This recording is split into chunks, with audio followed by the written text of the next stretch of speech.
Hi guys, welcome back to your professional diploma in leadership and management module 1, and we are on to lesson 8. Leaders are continuously learning, otherwise known as the growth mindset. But of course, before we get started, let's just do a quick sound check. So if you can hear me, type in yes or hello. And if you can't, hopefully you're reading the screen as usual and you're typing in no. So if you are having any issues, the support staff can help you. So let's continue and have a look at what we're going to learn today in lesson 8, the growth mindset. So we're going to look at building a productive learning culture. We're going to look at creating a growth and development mindset and how to do that. And we're going to look at how leaders develop others. And guys, we know that change in business does demand new skills and competencies, always.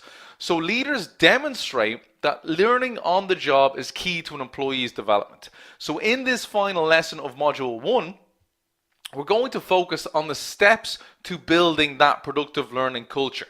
You're going to learn why leaders provide the opportunity for others to grow and how the development of a productive learning culture will help sustain growth in times of change, so you never have to worry about the sustainability of your business. So let's get stuck in. So one of my favorites from Gary Vee over the past few months, I think I've said it already in one of the lessons, is I lose in the micro every day, but I'm winning in the macro. So what he's referring to is, on a daily basis, he may lose certain projects or certain strategies he's doing within his digital marketing campaigns or within certain clients, but he's winning on the long term. He's winning on the macro when it comes to lead generation, when it comes to his overall business model, and when it comes to the revenue generated by the business and the growth of the business. So he's winning on the macro. So he doesn't really mind. He kind of ignores the mini failures because we can learn from them. So really, and we've talked about it in lesson 1, failure is the perfect option. Failure is almost the key to learning and developing. Now, there is certain key experiences that are crucial in influencing and shifting perspectives. And we all go through personal crises that mark and shape us for life. And we tend to remember our great teachers. So if you think back on, for example, maybe some of your great teachers from school or in your first sports teams or maybe in college or your first jobs, to the people that really taught you how to develop and learn throughout the good and the bad times. And they tend to do this through a number of different areas, and us as humans really tend to do it through a number of different areas. And the first area is the formative experiences. So these are experiences around our upbringing or kind of more recent first-hand life experiences, like learning from crises or money troubles or maybe living on the poverty line, or just personal challenges that help build our resilience and our learning. These are actually what shape and influence our perspectives and our behaviors going forward. So we tend to learn from, experiencing personal and professional crisis and develop from that. So we don't end up like victims, we will develop from that. Okay? And how we deal with these challenges is very, very important, because great leaders tend to coach us on how we deal with mistakes, with failure, because we're human. We're all going to have challenges. We're all going to make mistakes. We're all going to have failures. But if we know that this is just the case and we can learn from each failure, well then we are really never going to have any issue dealing with challenges. And that's, as leaders, what we have to teach our employees or subordinates or the people in our organization, is that don't allow them to become victims within those mistakes or challenges, and actually allow those mistakes, those challenges, those failures to happen in a controlled manner so people can learn from them. And I think that's the important thing when it comes to our talent management and development and keeping people long term, because it does have profound implications on how organizations think about their talent and management and leadership development if they don't do it properly. So how can these experiences be encouraged, more highly valued and sought after in the recruitment process, in the personal development of employees, and maybe in their own individual progression plans? And that's what we need to be thinking about. How can these kinds of experiences be encouraged? Because we don't want to be getting into a situation where we're telling people failure is not an option, because the only place we're going to learn is from our failures. We don't learn from our successes, we learn from our failures. So we need them. Yeah? So leaders take responsibility in making sure that we have the right productive learning culture. We have the right growth mindset within an organization, within a team, within a department floor, whatever it may be. Yeah? And this is why it's important. It's important because it builds trust. It builds trust and confidence with our employees. Okay?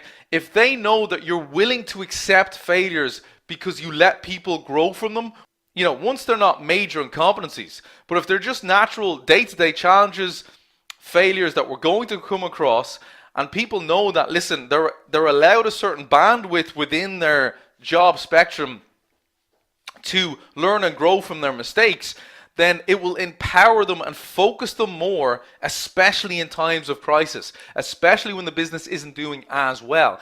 And we want our staff, we want our employees to feel empowered and focused to be able to control exactly what they're doing with their own job spectrum.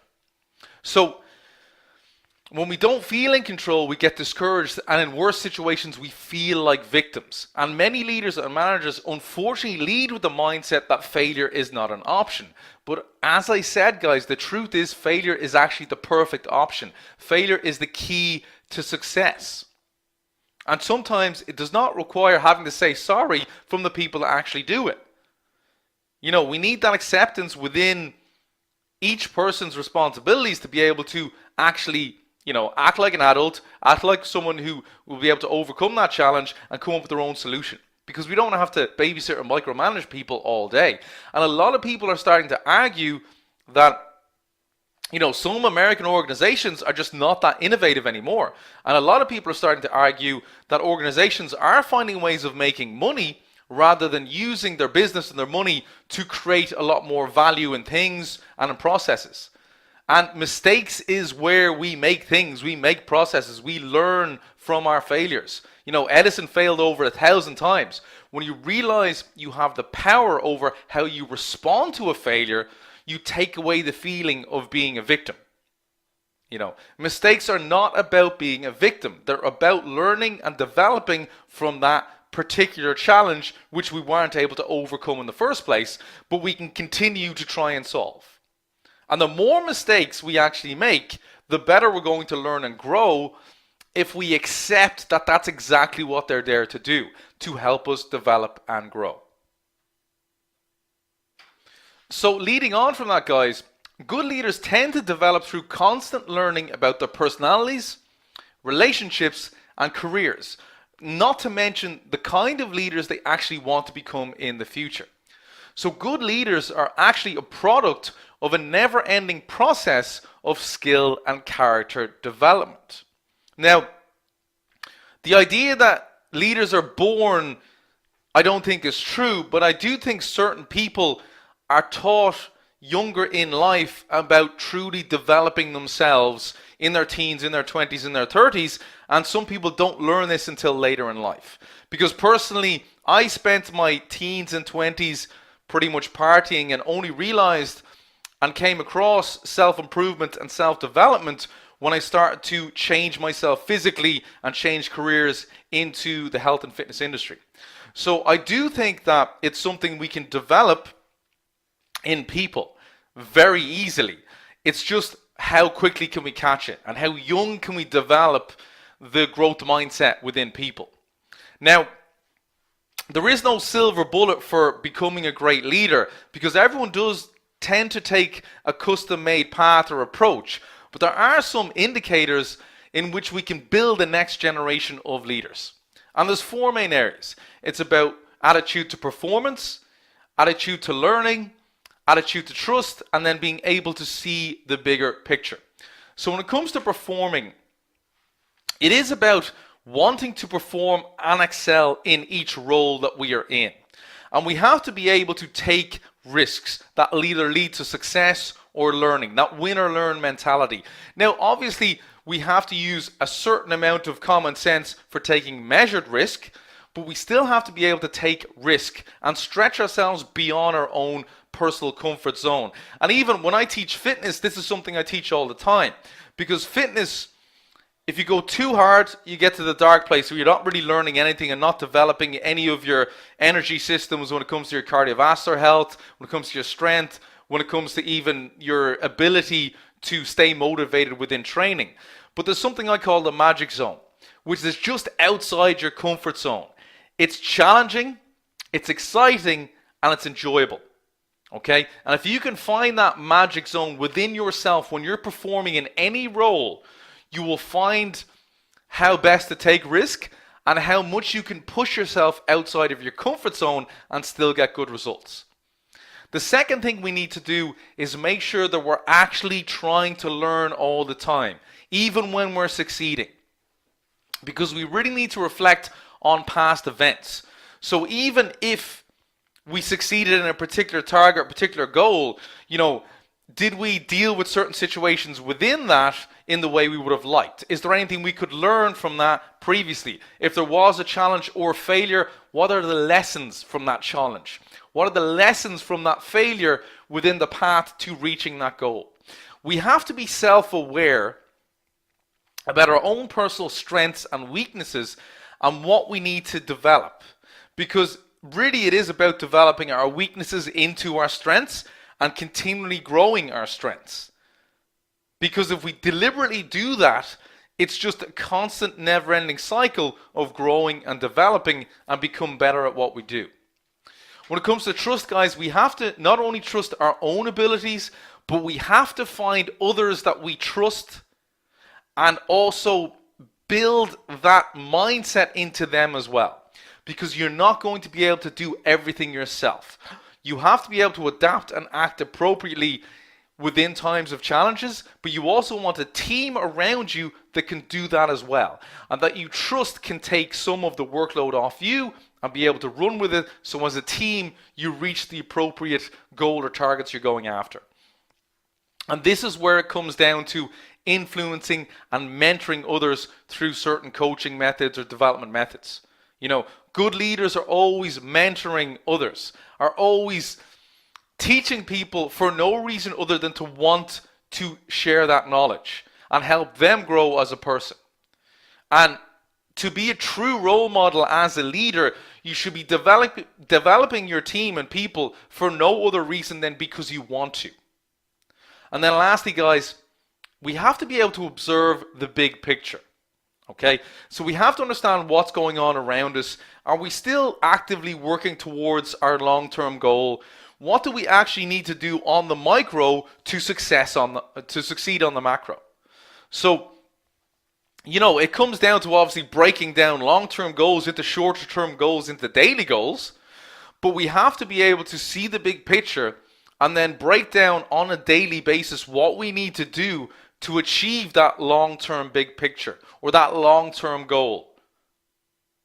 And if we do that, we have that ability, we can integrate that within the department, within the workload, within the targets, or within the people around us. We have to have the capacity to see and understand the big picture and how we can work towards that on a daily basis. Now, when it comes to implementing that and building that productive learning culture, it is about shifting from a culture based on participation in learning activities to a culture based on results from learning activities. So we have to make the shift from a culture of learning participation to a productive learning culture. And to do that, our learning and development functions must manage well in three key components. And they are setting an example, increasing participation, and improving engagement within the organization. So when it comes to setting examples, executives, managers, leaders, they need to be the example for risk-taking and learning from failure. We have to be able to walk the talk, guys. Okay? So managers who help employees set learning goals, apply learning, and hold themselves and others accountable for the results. Or project leaders who use action learning to help their teams learn and improve within team performances. So we create that environment and those systems that facilitate shared information and social learning. Because then we're growing the entire organization, the entire team, on a peer level. The second thing we need to do is increase participation. We have to allow everyone to learn at every level. And guys, when it comes to increasing participation, if you remember when we talked about reward and recognition and we said everyone has to be eligible for that reward and recognition, it's the same when it comes to a productive learning culture. Everyone has to be eligible for those learning processes and systems. We have to allow everyone to learn. We have to provide high quality, relevant training for the company and each department, and we have to build a supportive learning environment throughout every part of the organization. It is pointless doing it in one department.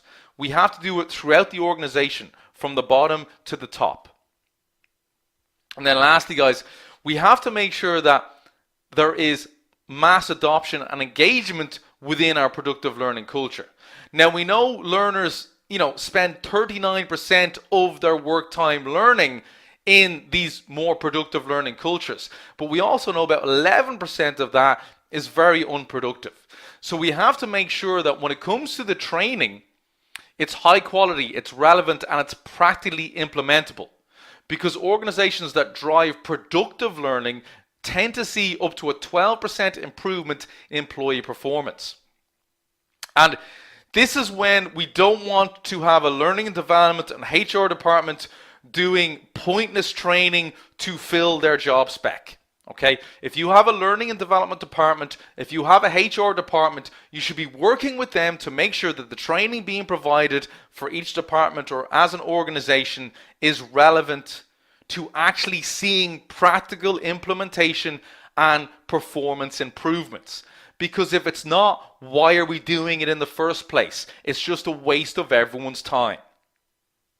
Now, if we manage to do that in all those three areas, we can start to actually practically implement this culture and really start to see improvements as a whole. Now, when it comes to effectively improving the capabilities within the population of the organization, your learning and development department must focus on teaching employees how to learn, rather than simply creating and delivering learning content. Like, we know that the best organizations actually advance the organization's learning capability by designing learning programs that increase employee awareness of how they actually learn and not just what they learn. So, a learning culture is a set of organizational values, conventions, processes, and practices that encourage individuals and the organizations as a whole to increase knowledge, competence, and performance within each area. Now, obviously, the use of learning technologies is very, very abundant these days, just like us, the Shaw Academy, where you can literally have a platform which is specifically divided out to each department within the skills and competencies that they need to learn. So use learning technologies and platforms that enable employees to develop their learning behaviors and not simply consume content. So plan out the content they need to learn and how they're going to implement this into their day-to-day. And you can do this with a learning management system, a content management system, along with the content that you're providing. Okay? And we know that creating personal learning environments improve performance as a whole.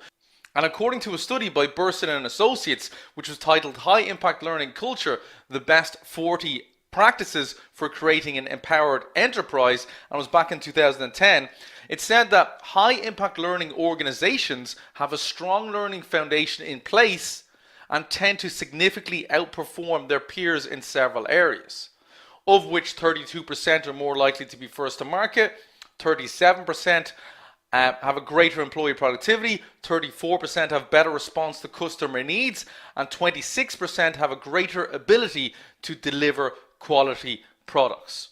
Now, the problem is that a lot of organizations don't efficiently put into practice high impact learning organization skills or systems.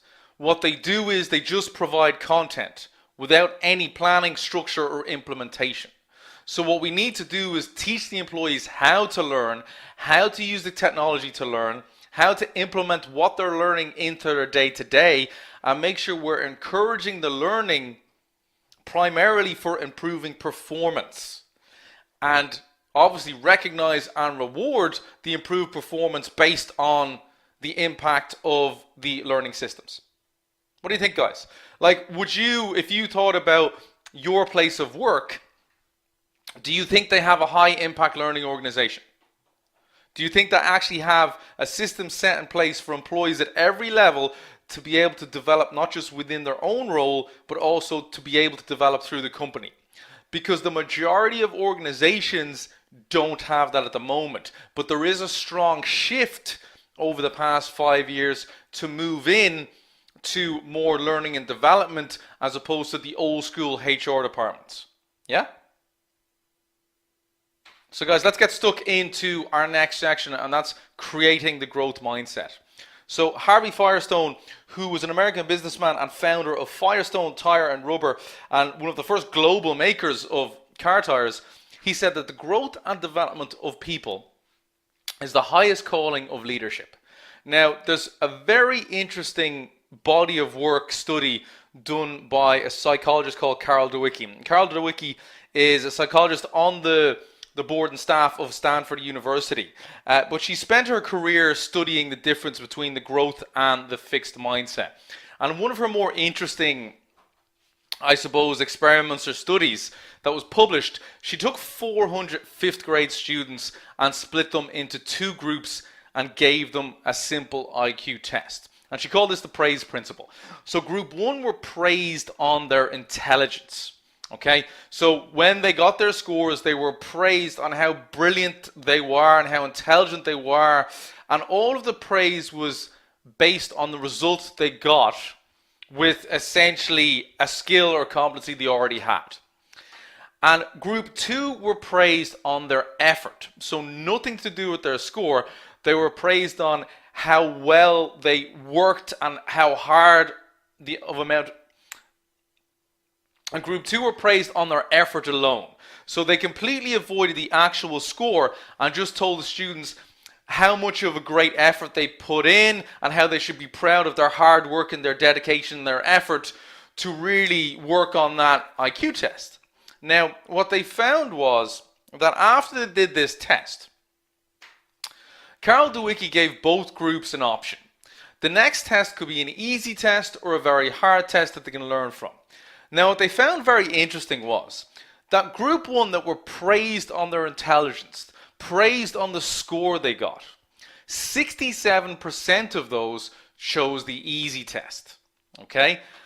And from the growth mindset group, who were praised on their effort and praised on their work, 92% chose the hard test. Now, even more interesting to that, they were both given the hard test again, which was a very similar test, where the fixed mindset group saw a 20% decrease in their performance, and across the board, the praised effort, the growth mindset, saw a 20% increase in their score. Now, Carol Dweck has spent her entire career looking at the difference between the fixed and the growth mindset and how we actually develop this as young children. So if we had teachers and parents who very much taught us about hard work and effort and dedication and development, then we naturally develop the growth mindset. But if we had teachers and parents that really concentrated on our score and our performance and gave us essentially negative feedback or a put down when we didn't perform, then we ended up with a fixed mindset. And she said that the danger of developing the fixed mindset is that we never truly learn how to develop ourselves until later in life, if ever. So what we should be doing, and she says, if you're going to give your child a gift, give them the gift of the growth mindset. Give them the gift of praised effort and motivation and really a sense of good feeling for the work they put in and not the performance that they actually do at the time. Because if you give them the praise on the effort, if you give them the praise on the work, they will consistently want to improve on that. And they will consistently have no issues with coming across mistakes or failures or challenges because they're always praised on their effort. Whereas if they've been praised on their intelligence, on their performance, on their scores, they tend to be afraid of taking risks and really improving or developing because they're afraid of affecting the praise they get for that score in case it reduces it. So no matter what type of leader you are, whether it be in management, in sports, or even being a parent or teacher, it is about instilling a different way of thinking from the fixed to the growth mindset. So instead of having people having that fixed mindset like, I'm no good at this, what am I missing? How can I improve?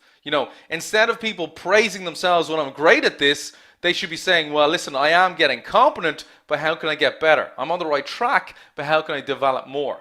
Instead of teaching them a give up mentality, the true failure mentality, then teach them how to overcome and get past challenges and obstacles that get in their way by using different strategies from what they've learned from something that was maybe challenging. And we can go through every single one, guys. It is about developing the mindset of always looking for a solution to the problem, of always trying to get better with our weaknesses, and with always wanting to actually develop not just ourselves but others around us. So that's essentially what the growth mindset is. It's the ability to look for a solution with every problem, with every challenge. So intelligence and their abilities can be developed over time. We know this. They're not inherent. So we need to stop teaching people that they're inherent abilities. These abilities can be developed over time. The emphasis should always be on the work that they've accomplished and not on the actual performance. Because if we emphasize the work when it is the right amount, we will always end up getting the result in the long term. Okay? Leaders are critical to team development and staff motivation. So you need a leader who is going to develop the growth mindset, which means you need a leader who has the growth mindset. And the problem with a lot of organizations and a lot of departments is that we have a lot of leaders or managers that are in fixed mindsets. You have to place a high value on learning. You have to be open to feedback, and you have to be confident in your ability and the ability of others to develop and grow. And guys, you have to focus on continually learning and accepting mistakes, because failure is necessary for success, and failure is necessary for overall development. We only learn from our failures. We do not learn from our successes. So we need those failures. And the only thing it's really about is our attitude towards those failures. And if we see, and every time we see a problem, if we look for the solution, if that is our reaction to a problem, a challenge, is to look for a solution, we are always going to succeed in the long run. We are always going to win in the macro. We're not going to win every day in the micro. But if we have this growth and development mindset, that's what we're going to do. So guys, if we look at maybe implementing that into our organization, as leaders, we have to determine the team's level of effectiveness. Okay, so the more you seek to achieve, the greater the leader is required. Okay, and this is the reason for the huge demand for leaders during times of rapid change, because a lack of leadership will limit success more than any other resource. Now, there is a model which is quite successful at really developing leaders and future leaders in companies, and that's the 70-20-10 model. Okay, so we can apply this, and it's based on research by various researchers at the Center for Creative Leadership. This model suggests that a single focus on formal training is insufficient for development of leadership ability. So formal training represents only a small fraction of how people actually learn and develop. And the framework suggests that effective leadership development programs are structured in the following way.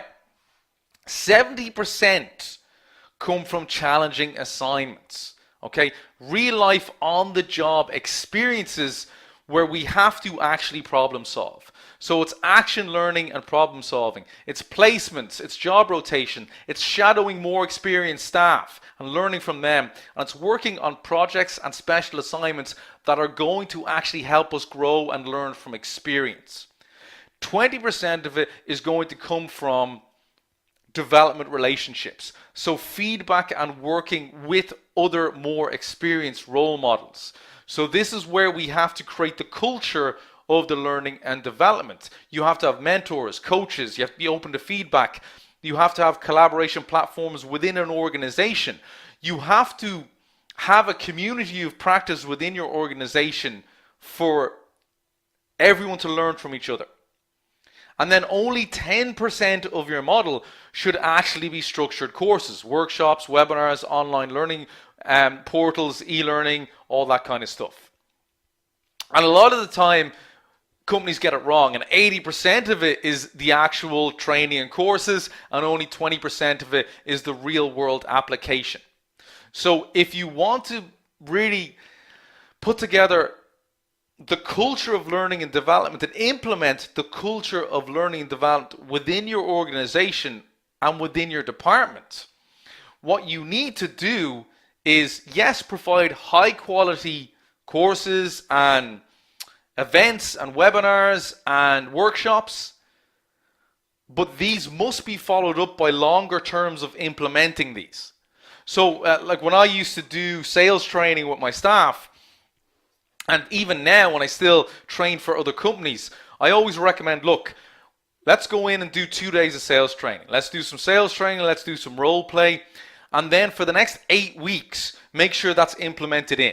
So make sure that your managers that are on the course with me implement that we're actually following the system and seeing it pay off over a 4, 6, 8 week period, and track your results, track your sales conversions, track your overall footfall through the door.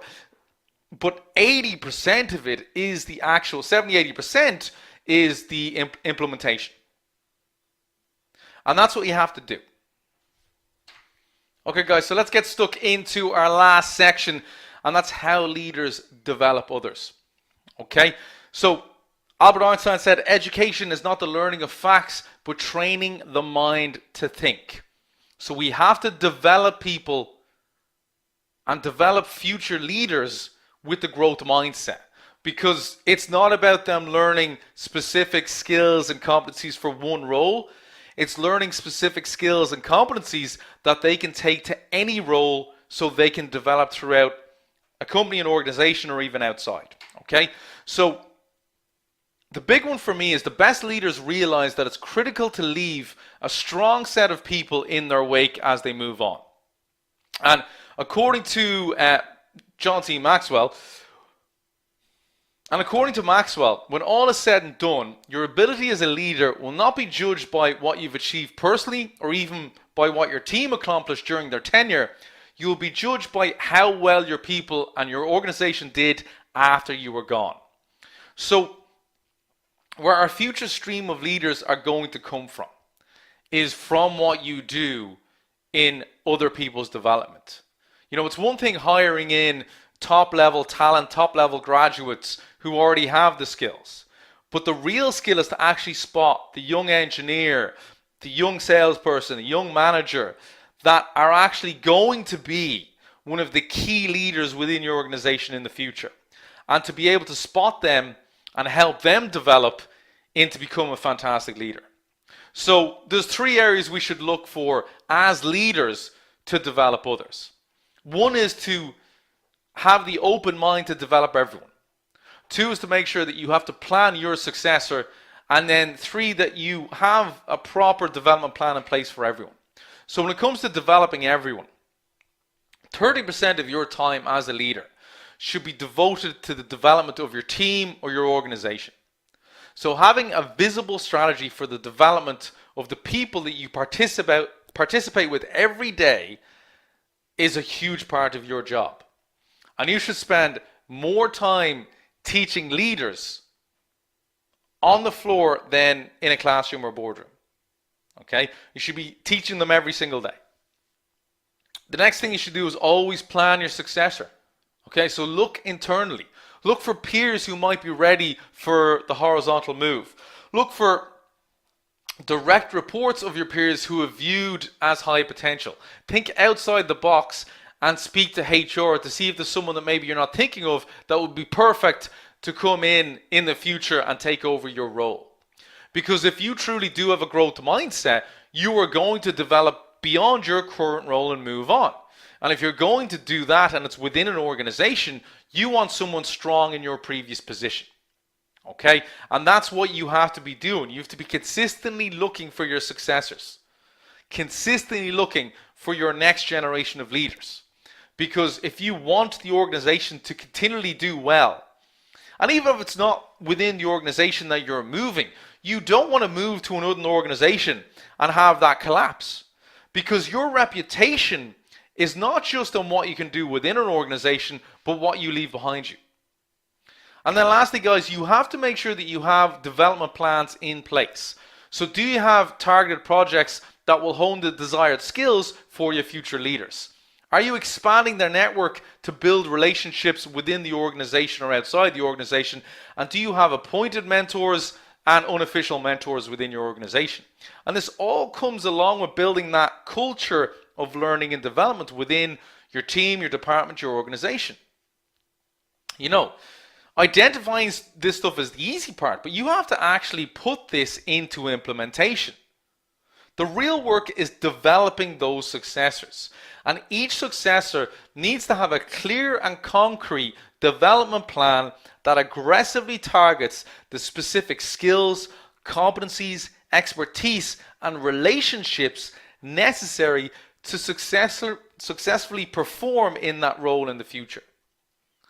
So it's your job as a leader to work with them and create a plan that could be fully implementable so they're able to move on in the future.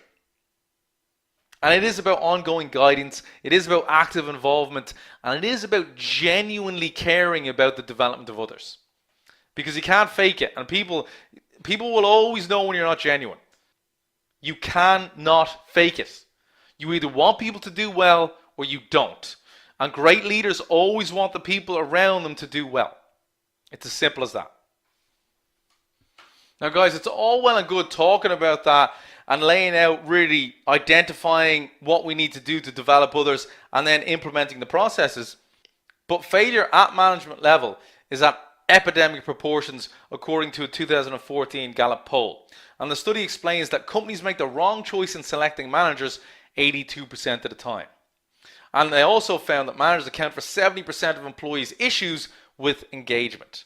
And remember how important we talked about engagement. If we don't have engagement, we will never have an organization of employees that jump out of bed every day and love getting to work. So developing full potential is about 5 areas. 1, having that true open door policy. You have to go out and actively look for problems, look for feedback, and solve them on a daily basis, weekly basis, monthly basis. And make sure that your staff, your employees at every level feel comfortable at walking up to a direct manager or even a senior manager with a suggestion with how to improve the organization at every level. Because if they don't, you're never going to improve at any level. You have to expect to be accountable, okay? And it goes both ways. As managers, you have to expect employees to be accountable, but you also have to empower them with the right culture so they can be accountable. There's no point in telling employees they need to be accountable, but not providing them with the opportunity to learn, grow, fail, make mistakes, improve on that, and truly develop with your support. You can't expect people to be accountable, but then shout at them or shoot them down every time they make a mistake. That's just never going to work. Reorganization. Managers love reorganizing stuff when things aren't working, but it rarely solves the problem. We need to get to the root cause of the problem that we're trying to solve. There's no point just shifting people around in a department or within an organization to try and solve a problem that we're not 100% clear where it's coming from. And then the busy fool. I don't get this in companies, guys. When we're not sure what the problem is, we want everyone to work extra hours. I want to make sure everyone's going above and beyond every single day, 60 hours a week, even though we're paying 40 hours a week, if they truly want to succeed. Guys, for an organization to succeed, we shouldn't have to be doing 50% extra on our hours every single week. We need to develop that culture where people are looking for solutions to the problems that we have. And very rarely does just throwing in extra man hours solve the problem, just like reorganization. We have to be able to sit back and see the big picture. And we need to develop that within the organization and not just within your leaders and managers. Every single employee at every level knows the problems. A lot of the time, the problem is, though, that they don't feel like they can go to a manager or someone at a senior level and say, look, I know what one of the problems is, but not only that, I know what one of the solutions is. And if we actually had a culture where all employees felt like they had a forum to do that and had the empowerment and trust and respect to do that, we would solve a lot of problems without having to do 50% plus hours every so often. And then lastly, guys, I want the right person. We have the wrong person. I think that's the worst attitude you can have as an organization or as a leader, because very rarely do you have the wrong person. What you have is the wrong culture. So you have the wrong culture, the wrong mindset, and really the wrong across the board development of your staff. Because if you build the right culture and if you build the right talent acquisition, then you generally don't have the wrong person. It's not about a wrong fit. It's about you doing your right job and training them and making sure that they feel empowered and have the skills and competencies to do the position you've put them in. Make sense? So guys, with that in mind, as leaders, we have to develop talent. It's as simple as that. Okay, we do this by being a role model and showing willingness to learn and embracing vulnerability and allowing people to make mistakes and making sure there's a collaborative effort as a whole within the organization. We have to reinforce the value of learning. Celebrate both the outcome and the learning. Celebrate the effort, celebrate the work. We have to build sustainable processes. Make sure we have coaches, we have mentors, we have development plans that make sense. We have to reinforce all of our shared values, guys. And we have to leverage problems as opportunities. Every problem is an opportunity for a solution. Accept failure, allow it to happen in a controlled measure, and develop the skills and the competencies of that growth mindset where we all, as individuals and as a whole, want to improve and want to get better. Because if you have 100 staff that want to solve a problem as opposed to none, well, we're always going to have a sustainable long-term future as a business. And that's it, guys. We start by owning the processes. So state your purpose, maximize performance at all time, uncover the hidden talents, look for the people that are going to be our future leaders and mentors, and match talents to new projects. Look for strengths, look for opportunities. Start with feedback, management at your peer level. But really what you want is feedback at all levels of the organization. Acknowledge strengths and uncover the development of opportunities within teams and organizations, and have teams within themselves carry out self-assessments to see where they want to grow and develop. And have development conversations. Set out a tone within the organization about positive learning and development. Make sure that people want to self-assess themselves and set future goals for themselves. And then document the plan, guys. Once we have all the ideas, once we've identified everything, now we need to commit to an actual plan. Because ideas are nothing without implementation. Ideas are nothing without execution. And we can sit around and talk about ideas and solutions all day, but until we actually go out and implement them and go out and execute them, they're worth nothing. So identify, have the conversation, set out the plan, and then just implement it, guys. And that's what we have to do. Monitor the progress, provide feedback, and recognize and reward success, like we said in the last couple of lessons. And guys, what you leave behind is truly what people think of you as a leader. Always develop others, empower them, make sure they trust you, make sure they see you as a role model, and share those values and principles and skills and competencies that you've learned over the years from your mentors and leaders and coaches. Invest time and resources and invest in people. I can't say it enough. There's too many organizations that aren't doing either. Invest in your people. Encourage them to lead. Encourage them to grow. Encourage them to develop. Invest in your team's professional growth. Put together whatever workshops, courses, online learning systems they need, and communicate in person, guys. If I could delete email from most organizations, I would, because I don't think they're necessary for most. We should be able to run especially within an organization. It's different if you have 10 offices around the world. Okay, fair enough. But if you have an organization where everyone is in the same building, we don't need to email each other back and forth. Face to face, on the phone, and really build relationships. Really build relationships.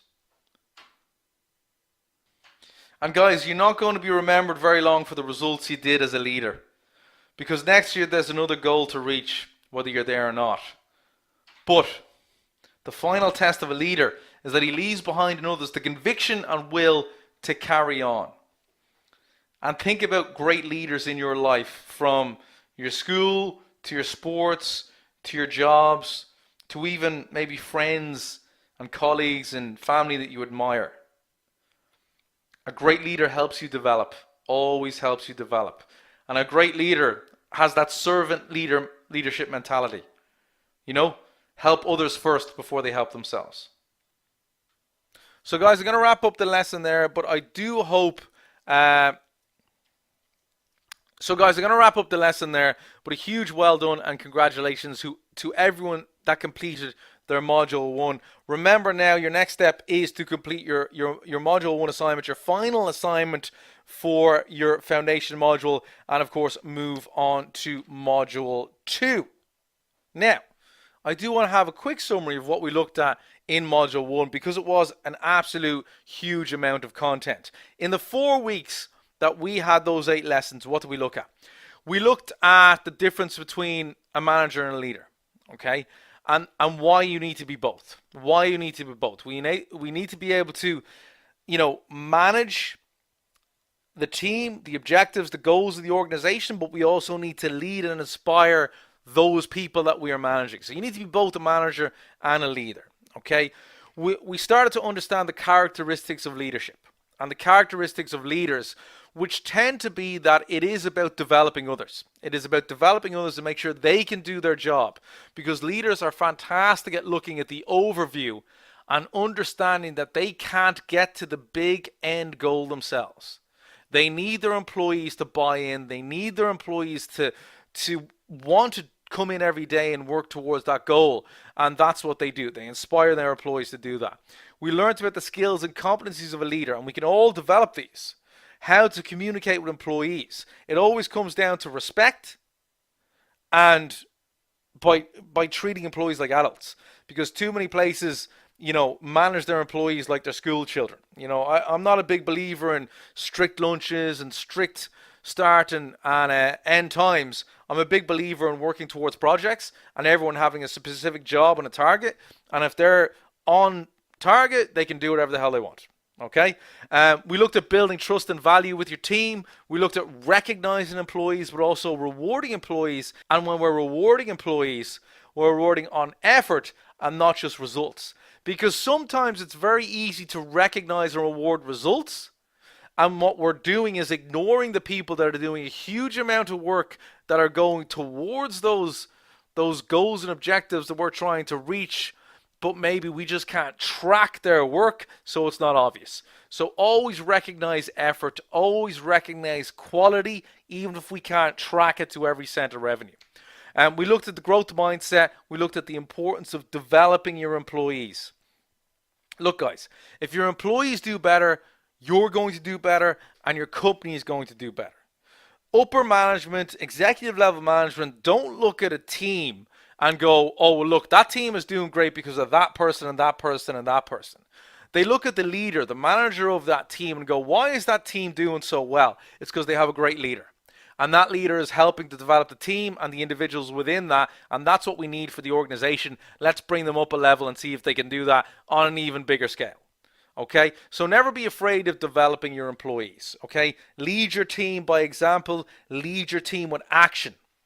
Okay, you know, we've a lot of sayings, actions speak louder than words. You know, a leader leads from the front. These are true statements. All right, these aren't just myths. Okay, this is why we see leaders as leaders. And be transparent with your team at all times and when you can be. Sometimes you won't be able to be completely honest, but then tell them, I can't tell you that right now. You know, we're looking at an overview, we're looking at new problems, we're looking at new solutions. When I do have an answer for you, I promise I'll give you that answer. At the moment, I just can't actually tell you that because of confidentiality. Confidentiality within my role, within the upper management role, and when we know, I'll be able to let you know. So open and honest even in tough situations, and then leading through change. We looked at leading through change. So guys, your module 2 or your module 1 is over. You've now mastered the basic skills. It's now time for your next step. It is now time for module 2, which starts next week. It is available to all Shaw Academy members, but you have to be a subscription member. Okay, a member is a subscription member. Module 1 assignment is available after this lesson, so make sure you go and you do it. It's worth 25% of your overall grade. And remember, guys, we are on a 4-module course. Module 1, Module 2, Module 3, and Module 4 all equal your EQF Level 5 qualification. It's no good you do Module 1 and not do Module 2, 3, and 4. It's no good you do Module 1 and 2 and not do Module 3 and 4. You simply won't get your EQF Level 5 qualification. Most of you have professional backgrounds where you came from college at some level or another. You didn't quit in year 1 of your 3-year degree or diploma. You did all 3 years. Same here. Okay, I expect everyone to do their 4 modules. Simple as that. If you want to gain the skills, the competencies, and the practical implementation, you have to do all 4 modules.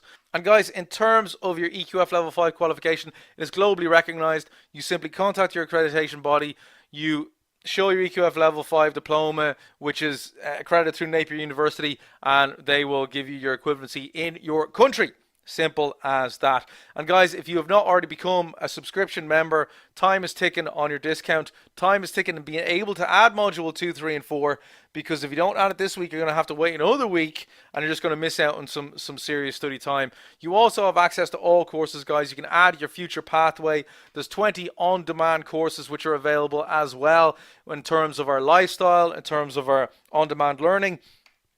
And then, of course, you have your EQF Level 5 professional diplomas, you have your premium support, and you have your fast track and personalized pathways advice with us. So, guys, don't know what you're waiting for, but it's time to upgrade to move on to modules 2, 3, and 4. So simply go to your members area, pick your 1, 3, 6, or 12 in your local currency. It will show you your local currency, guys. You will add it. You'll be on module 2, and you'll be ready to professionally develop over the next few months and start to implement everything we've learned in module 1 over module 2, 3, and 4, and start to really stand out as a superstar within your organization. And that's what it's about, guys. So I hope you enjoyed module 1. It was a pleasure teaching you guys. Please send me some emails, some feedback, whatever you want to email me, advice. You know, if you want to tell me my voice was annoying, if you want to tell me I need to add some stuff to the notes, give me a bit of feedback. I always enjoy feedback. I love developing, and the only way I develop is getting feedback. So please give me that. I'm looking forward to seeing you all in module 2. Go do it.